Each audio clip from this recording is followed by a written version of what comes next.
Hello and welcome to Unlocking Health. I am Dr. Alexi and I'm here with Bernadette Gold today. She's a clairvoyant, intuitive, and she really helps people manifest their health through overcoming ego and just finding what's holding them back. And I'd like to welcome you, Bernadette. So thank you for being here today.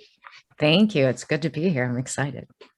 So we were talking before we started recording, just as far as your background. I know for myself, if I had heard the term clairvoyant a few years ago, before I really delved into my natural health path, I would have rolled my eyes or thought, oh, I really want to have my tarot cards read. But I really have learned a lot about clairvoyance. I'm not good at that myself, but I wholeheartedly believe in it and I've learned a lot about it. So I'm thrilled to have you on and explain more about what you do, what brought you here, and how you help others. So tell me a little bit about your backstory. How did you start, honing your skills as far as being a clairvoyant? So I was born with these gifts. And like I was sharing with you, I had an abusive background. And as a child, using my gifts to communicate with things and angels that were unseen was my salvation. It always kept me ahead. And in some ways it was a strategy. Know what's going to come 10 steps ahead. Right. And you won't get hurt. You won't, you'll be in the right place. But when it was discovered that I in fact had these gifts, it was made crystal clear that this was not acceptable and you need to hide it. And so I did, but as I got older and as I became an adult, it wasn't something I could run from anymore. Mm-hmm. And it took quite a journey, probably 10 years from the time I was 18 till I was 28 to stop running from it. It wasn't something I could shut off. Like I'm an empath to the nth degree, right? Like could feel everything at deep, deep levels, which create a lot of anxiety and depression, and isolation. Right. But when I was 28 is when I finally stepped in. That's when I was like, okay, these gifts are for a reason. What do you want me to do with them? And turned my life over and just said, God, your will, not my will. I'm tired of fighting you because you win every step of the way. And not from a mean perspective, but there was so much happening. And although I had like story upon story of miraculous saving my life, falling asleep on the freeway in Orange County on I-5, where the I-5 and the 405 converge, how do you drive 40 miles asleep and end up waking up at your exit? You did not get in an accident. Like anyone that's ever driven in California knows it's nearly impossible. Especially at that intersection. Right. And I did it. And angels constantly watch over me. So when I ended up the first time being diagnosed with leukemia, I was like, so now you're punishing me. Now I'm saying like, okay, I'll play with these gifts. And at that time I was just sort of playing with the gifts, but then I was serious. I was like, you teach me how to heal myself and I'll help others. I think that's a tough thing for a lot of people, just like you mentioned just now, that you felt like God was punishing you. And I think that turns people away instead of realizing there's lessons to be learned to achieve a different state of consciousness and health within the body. That it's not that God is punishing you, it's that you're ready for the next stage of awakeness or awareness in your life. God's not outside of us. That was one of the first lessons I had to really get. And because I was raised Catholic, went to Catholic school, and then our family became born again Christians. So the dogma within that religion was A, all of these things are wrong that you do naturally. And B, you should fear God. Right? Like be afraid, be very afraid. And it's all about what you look like and how you talk. And it was appearances. It wasn't about the inner stuff. Right. When I really had to get down and dirty with my own healing and save my own life, it be like literally, they took me to a Bible verse And one of the first ones that made sense to me was where it said, work out your own salvation. But you change the way it's said and it changes the entire meaning, right? Work out your own salvation with fear and suffering.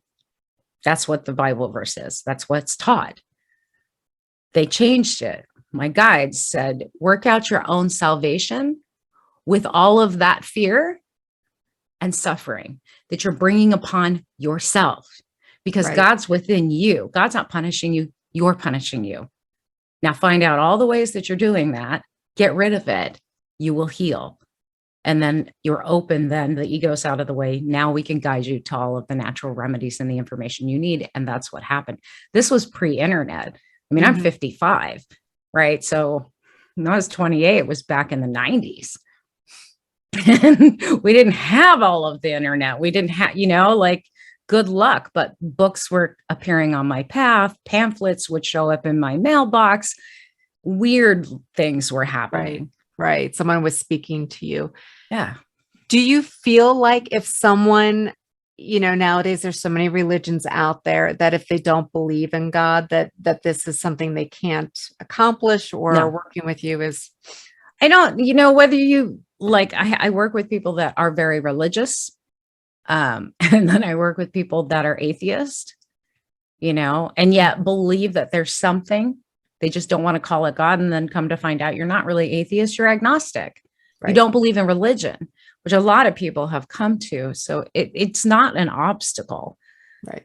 Unless someone says it is. The point is, I think that we all have to remember, when it comes to healing or just living our lives are made up of what we've been thinking and what we've been believing, period. That is what's creating it.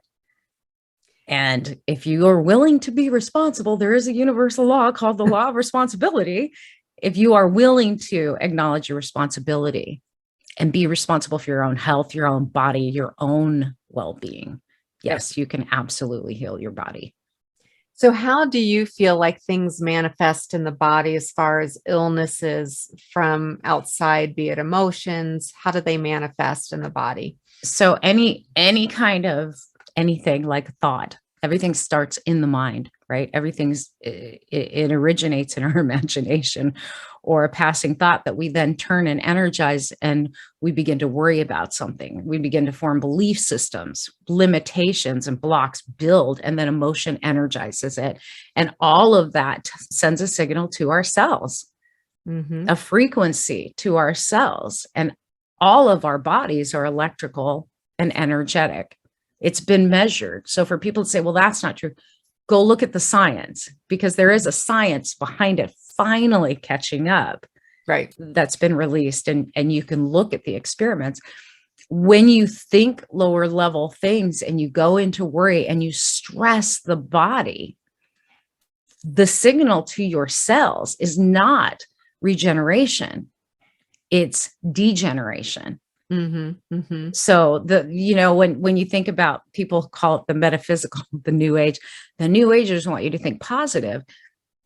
I don't believe that we should just think positive, because that's impossible, right, and unrealistic. And then it leads to bypassing, spiritual bypassing, emotional bypassing, which is not healthy and will not get you what you want.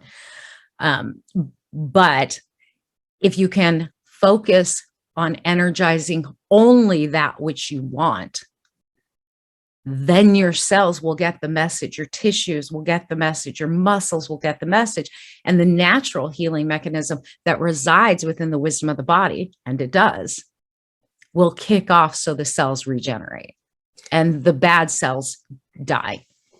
And I agree wholeheartedly. I think there's the field of science, epigenetics. There's a lot of talk about that, but it's really been around for eons. It's just finally making its way to mainstream. And it's the thought that your body does have its own innate ability to heal. So just because your parents had cancer does not mean you're going to have cancer. Your genes are such a small percentage of what actually manifests in your body. And it is emotion. Like you mentioned, I find that, you can't just be positive. It's unrealistic. It's not authentic. You can see those people that, they're just, I mean, there's people that are truly happy and just in a really good place. And then there's ones that are forcing it. I find for myself being very mindful of what I'm doing. And so when I react to something, I'm mindful of the reaction. Like, okay, why did that make me angry? Why did I get so frustrated because someone drove slow down the road? What is it doing to me? Nothing. And once I can separate my emotion from whatever that action was that created the emotion, then I can flip it and then I laugh about it and everything just changes. So I think a lot of people look at, well, I'm just not one of those happy, go lucky people. I'm not always going to be positive. So mentioning that I think is key, that it is just being aware of what your thought process is, and the emotions are key to changing. Yeah. And it's not about avoiding the what we call negative emotions. Like sadness is not a negative emotion. Anger isn't even necessarily a negative emotion. What becomes negative is, are you responding consciously to the thoughts creating these emotions? Right. Or are you just reacting unconsciously and knee-jerking it? And then it's spinning you into a place where now all you're doing is being very negative and fatalistic and, black and white thinking. Right. Now, you said it took you 10 years from when you started to start honing to really feel comfortable with it. So, is that, and you were already very aware of your abilities. So for someone like me, who I try as I might, I'm not. I definitely was when I was little, but I'm not as much now. Is that journey, going to be 20, 30 years for them? Is it? It depends. Everybody, depending on what journey they go on and what process they use. Like I teach a year-long intensive that has nothing to do with intuition, nothing, but it has everything to do with aligning to your higher self and removing the fears, the traumas, the programs, all of that stuff that's in the subconscious, getting a hold of the ego. Side effect of that program, and I've been teaching it since 2014, the side effect is that your gifts will naturally open. Why? Because all the things that were blocking are removed now. Your ego now is under your control rather than you being under the ego control. You can separate and see. Therefore, now you can tell the difference between the voice of your higher self and spirit and the voice of your rational mind and ego. So yeah, and within a few months in the program, people start to really come out of, they're like, all this miraculous stuff is happening. What do we call miraculous? Things we don't understand. Right.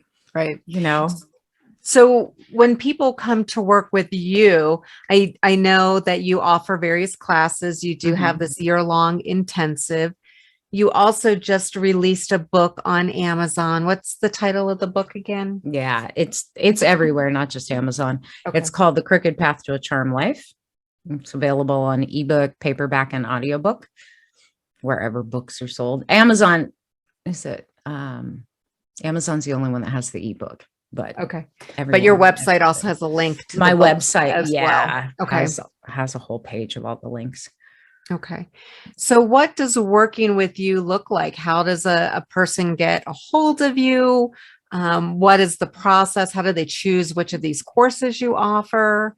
Yeah. So first go to my website, bernadettegold.com. I do have an application on there that if you fill it out, I will get back to you. And while you can book a one-off session, like I take one-on-one sessions when somebody's in a crisis or they're needing some direction and clarity, like instant, and we can get a lot done in an hour. Like amazing how much we can move in an hour and pinpoint in an hour because of my psychic gifts. But I offer spiritual counseling on top of that, healing. I've been doing EFT since 2000 to help people with stuff like that and energy work as well.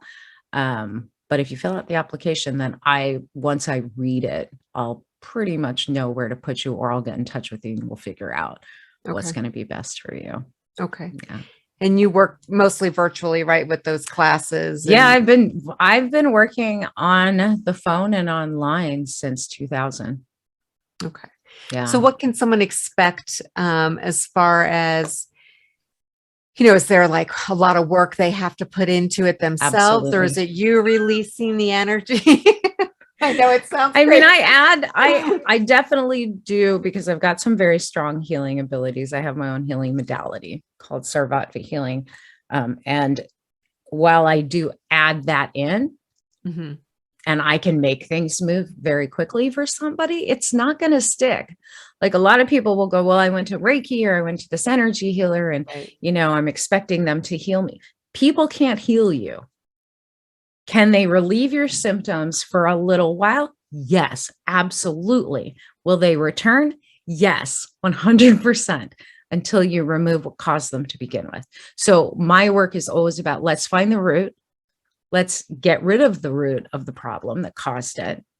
And then let's bring in the healing. So where a lot of the Western teaching is deal with the symptoms and the physical first, then Right. potentially we can deal with, the mental stuff, and the emotional stuff. I work exactly the opposite. And I go hit the spiritual first. Mhm. Where did the spirit become sick? What were the thoughts? What were the emotions? What were the actions that Right. finally manifested this into the body or into your physical life, whether it be a financial issue, a loss of a marriage, or you have cancer, Right. right? They're all the same thing. There's nothing new under the sun. It's Yeah. really not.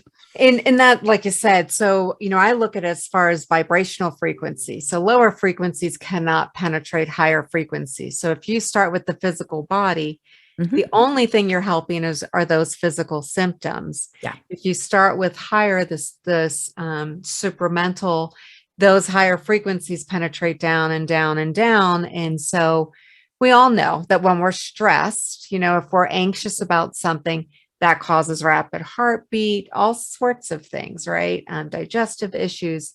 And that's an example of how those higher frequencies, our mental state, impact our physical body. So if you can fix what's higher up on the food chain, then the physical symptoms will also dissipate. Um, so let me ask you, because this is something no, struggle's the wrong word. I'm not sure what word I want to use. Cords, you know, past lives, you know, family traumas that are passed down. So if we're working with something internally, our own issues, but we're unaware of what's been passed down with those cords, are we able to still break those cords that hold us back? You still have to address them. I mean, Okay. there is a thing called generational trauma. There's a thing called historical trauma that is passed down through the DNA. The DNA is the memory of previous lifetimes and generations, ancestors. It all has an effect there. So I like to attack it from all angles. I've Okay. had clients that I've dealt with that I have one lady, and this is very interesting because she's a double PhD psychiatrist. I've worked with her for a number of years, and she kept having rear end car accidents. And so I did an Akashic record session on her to figure out, okay, what's happening here? Because she kept getting whiplash and neck injuries. And in a previous lifetime, she was a man. From what what I can remember, she was a man, but she back in the days where they would fight with swords and whatnot, she was beheaded. Not before taking out a bunch of people, though. She did it to other people. Right. Right. So the choices made in that lifetime to engage in a battle, in a war based on greed, and it was based on take from others. Right. So that's what we had. It wasn't just the event of, oh, well, that's why it's happening. No, that you knew that those battles were wrong. And the raping and the pillaging and the killing, wrong. Right. Went against your soul. Clear that up. Now I don't believe she's had a car accident since. It's been several years. That's amazing. That's Yeah. amazing. I know you you healed yourself from leukemia and other health issues. Do you find that, you know, once you are able to tap into your own intuitive abilities, you can teach others, family members, children, to really keep those on the forefront so that our children don't experience as deeply some of the stuff that we're going through? I think that kids are more open to natural healing. And they understand energy a lot better, whether it's the video games they're playing or Harry Potter. I don't know, but Right. I do know that they're more open to it. So the older generation, I always tell people, like, you can't save other people, Mm-hmm. but you heal yourself of things. People are going to ask you questions. Like, I've healed leukemia. I've healed a colon tumor that was worse than the leukemia. And what's interesting is I lost a couple friends during one of my leukemia battles. Mm-hmm. My next door neighbor was diagnosed within 2 weeks of me being diagnosed again, the third round. That was the last time I had it. But he went the traditional route. He was dead in 2 months. Wow. I felt like I was going to die. I didn't lose my hair. I was still working. A lot of people that weren't close to me didn't know. Like, on social media, I was not sharing any of it, because my belief is when you're going through something like that, you keep it quiet, except for the people are going to hold the vibration of your healing. You tell people I have cancer. A, everyone acts like it's contagious and disappears. Or B, they feel very sorry and they keep, I'll pray for you. Mm-hmm. But what are they focused on when they're praying? The sickness. Yep. Now you're combating energy from that, right? So, like, that's one of my key things I'll tell anyone that's going through a serious illness. Do not share it with everyone, because they, and I mean, family members too, that are worry warts. Right. They'll call you every day. And now you're having to speak about how you're feeling, and everyone asking you, how are you feeling? How are you feeling? And it just, it just, that cycle. Yeah. Yeah.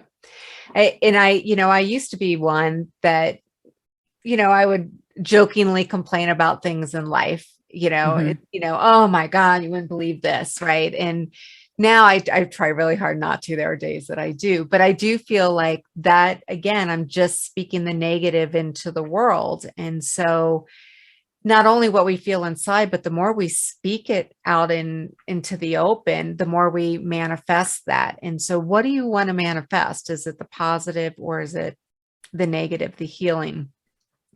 There's study after study about people who've been diagnosed maybe with cancer, different illnesses, and given a prognosis and so much time left to live. And then they die. And then when they do an autopsy, they find there was nothing there. And to me, that speaks to the value of what this negative energy that's put into the world is. And so I really hate diagnosis. I don't ever focus on a diagnosis from someone. I look at what is your healing potential? Where can you be from where you are today? And that's our end goal. That's what we're going to focus on. And it sounds like you do that a lot. Absolutely. As well as finding what someone wants. Yeah, absolutely. I mean, the one thing that happened when I was sick, one of my friends said, to wrap up that story, my neighbor was getting progressively worse. And she would call me on the phone and she's like, what's going on? And 6 months later, I'm still doing treatments and I'm still having to deal with getting it pushed back into remission. And she goes, you've had cancer longer than anyone I've known. And I'm like, what did you just say to me? She's like, well, normally you just go through treatments, it's gone in 6 weeks. And I said, and that is what is wrong with our medical industry. Everyone wants the quick fix. Right. But let me tell you, he went through 6 weeks and he is now dead. His wife just buried him. I may be 6 months out, but I'm almost there to where my numbers in my blood count is back to normal and my symptoms have gone away. Yes, I'm tired because I don't have a team of doctors and nurses. Right. No, it didn't take 6 weeks. It took 6 months. But in that process, I was still able to work. I was still able to go do stuff with my kids, right? I still ran my business and I still became my own doctor, my own physician.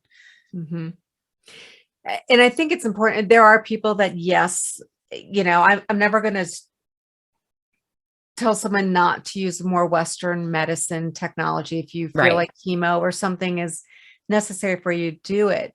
But at bare minimum, these alternative therapies should be Layer them. support and layer to kind of get to the root. I find that a lot of these medical interventions that Western medicine does just suppresses it, and it goes deeper into the body. And so what may have started off as a skin eruption now becomes a respiratory issue, then becomes digestive issues or cancer or something else. So every time you cover something up, it just gets buried deeper and deeper into the body. And I see that a lot, especially with treatments like chemotherapy. That's its own toll to the body, and then the body has to heal from that. And I didn't use just one therapy in any of the major illnesses I've had to deal with. Unless it was like a bone issue, you break a bone, go to the doctor. I know how to set it. There's like, Yes. literally you have to know what you need. Right. Mhm. I don't run to the hospital or the urgent care when I have a fever. I go and deal with, okay, what's causing the fever? Let's treat the infection. There's an infection here. Let's fix it. What is my body looking for? What does it need right now? Cancer is no different. Cancer is a virus, and that virus is in every single human cell. Does it have the right environment to turn into a problem? The terrain, absolutely. Yes. And once it has turned into a medical problem, can you fix it? Absolutely, you can. But it is layered, like your diet. I had to go without dairy, without meat, without sugar, and everything turns to sugar, bread, pasta. Like my diet was very limited. And I began doing a lot of juicing and smoothies and stuff like that with like plant protein. And that was just one layer. Then there was the enemas. And then I used CBDs. I used medical marijuana patches on top of when I had colon cancer, on top of going to different Native American ceremonies and using their herbs and their plant medicine.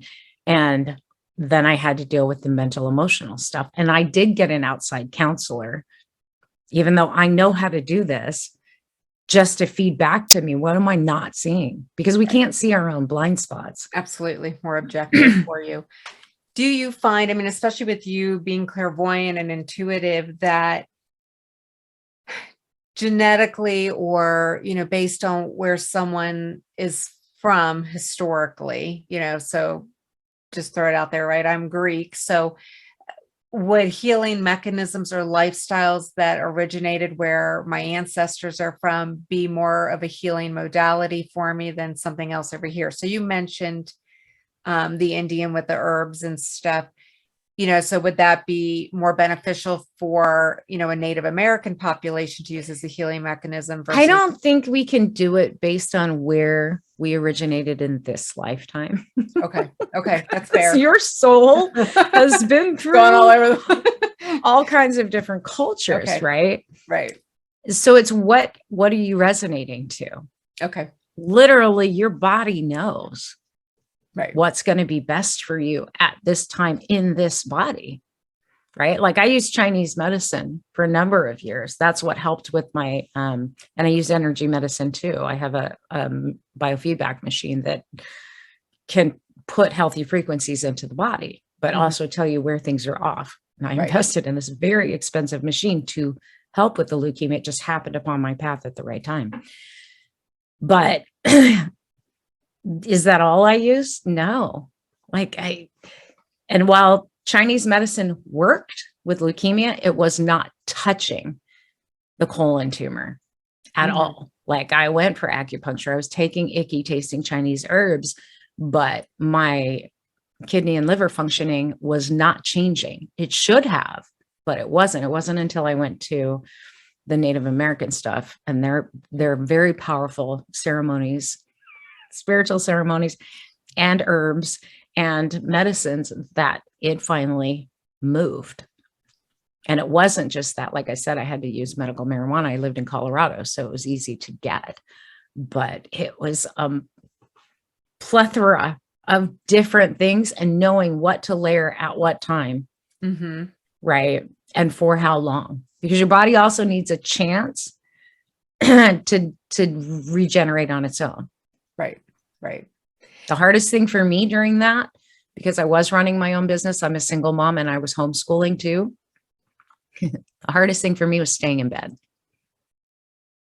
To get the rest that you needed. Yeah, giving myself permission to heal. Stop. And then at the same time, not falling into the trap of thinking when I was in so much pain on my bathroom floor that this is it. I did at one time, I hit the lowest of the low. And for anyone that's going through it, I want to assure you, this is absolutely normal. I recorded videos for my girls. I made a video. I edited those videos, a special message for each girl. They're still on my YouTube somewhere. But it was a message that was encoded specifically to each one of them. And because I wasn't sure I was going to make it out alive. It was getting really bad. I mean, we're talking, could not go to the bathroom without an enema, without the assistance of an enema. My organs were not functioning properly anymore, and I couldn't digest anything. And I hit this point where I said to God, like, okay, so I went through all of this, and this was in 2015, to end up here on my bathroom floor. Really? Mm-hmm. And I would cry, and I'm like, I'm just going to go to the doctor. At least they can give me something to take me out of pain. I don't have a team. Like, I have to climb the stairs to go get something to eat. Because at the time, our house, the way it was built, my bedroom was downstairs and the kitchen was upstairs. And I'm like, nobody's bringing me water. No one's checking on me, because they were afraid to see me. I was close to 102 pounds at the time. Mm-hmm. I looked pretty bad, but I didn't think I looked that bad. I was trying to hide it. And there were times where I wanted to quit. And Spirit just said, keep doing what you're doing. Just keep doing it and journal. Don't hide from the bad thoughts. Don't hide from the scary things, but stop imagining your girl's life without you. Stop it. Because my head started to go down that path. What are their lives going to be like? And I had a granddaughter. What are their lives going to be like without me? Mm-hmm. The minute you go there and start imagining those scenarios, all of a sudden all of the strength you have to fight's gone. It just spirals. So I made those videos. I stopped, and then I turned around and wrote them letters in my journal that said, this isn't the end of me. I'm just tired. And I had a little pity party and I threw a little tantrum, but these messages, whether they're because I'm sick or not, you need to know how much I love you. So that's what these are. And I wrote that in my journal. And then I just started to imagine and write a story out in my journal of being beyond the cancer and how good it felt to eat again. And being able to jump on the trampoline with my granddaughter, and how great it was to be able to travel again and not worry about the nearest bathroom. Right. That's the story I started to write day after day, and my strength started to improve and my digestive started to improve. And then I had my big cancer ceremony with the colon cancer, and it was like went from grapefruit size to walnut size by morning. Amazing. That was a rough ceremony. I mean, they talked about it for weeks on the reservation. I thought I died. It was hard, but yeah, went to the doctor after that, and my numbers came back clean. It's like a rebirth, right? So it is a dying of sort and a rebirth into a whole different body. When you get out of your ego and the limitations, it is a complete rebirth. So just to lighten things up a little bit, what was the first meal you had? I had to eat lightly. Yeah. So, I had to eat light to bring my body back. You can't just all of a sudden, hey, you're good to go. Right. All of a sudden start eating stuff that you haven't been eating for a year. So I just slowly started to bring things back. Like meat, that was a big, wanted something of substance. Right. And I don't even remember, that was so not a part of, that journey. Yeah. Journey. You just slowly, because your stomach is shrunk too. You have to slowly just start adding things back in. But the biggest part was not having to think about it all the time. Can I have this? Right. This has been a remarkable discussion. I think it's really important for any listeners to understand that they do have the ability to heal their bodies, that our genes don't define what we will be or what experiences we have. Especially in this day and age, I see so many people that, oh, my mom had breast cancer, so I'm going to have my breasts removed. And, if there's something innate in your body, if there's some emotion or trauma that's holding you back, you can chop off whatever you want. It's going to come back somewhere else. It's going to manifest. So you've still got to come to terms with that. So I would love to be able to have my listeners reach out to you so that they can contact you to help them on this journey. I think it's important. We can understand the basics of what we need to do, but having someone guide us and show us what we're missing or how to better fine tune that journey so that we're more effective in coming to a place of healing would be wonderful. And I'm going to attach all of your information below, but if you can give everyone how they can reach you again, that would be fantastic. So just go to my website. It's bernadettegold.com, all one word. Okay. And there's messenger, like you can message me even from my website too. Perfect. So I will put everything together. If anyone has questions for me, feel free to reach out. I'm happy to reconnect with Bernadette to get any questions answered.